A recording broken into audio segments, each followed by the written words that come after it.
দুর্গাপুজোর আরও একটা নতুন কাজ নিয়ে চলে এসেছি। এটি অর্ডার করেছে আমারই বিএড কলেজের এক বান্ধবী তার কাছের মানুষটির জন্য। তার একটাই কথা ছিল, এক সাইডে মায়ের মুখ থাকবে, বাকিটা সম্পূর্ণ আমার উপরে ছেড়ে দিয়েছিল। নানা নাকি বুকি করতে করতে অর্ডারের দরুন পাঞ্জাবিতে মায়ের মুখ আঁকার সুযোগ হবে। সত্যিই একটা এক্সাইটমেন্ট কাজ করছিল যে মুখটা কেমন হবে।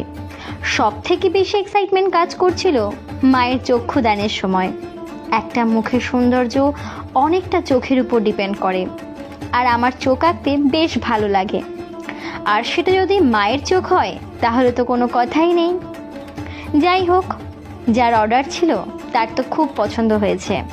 এবার তোমাদের কেমন লাগলো জানিও, আর যদি ভালো লাগে তবে একটা লাইক দিয়ে দিও। আজকের মতো টাটা, আবার দেখা হচ্ছে নতুন নতুন কাজ নিয়ে।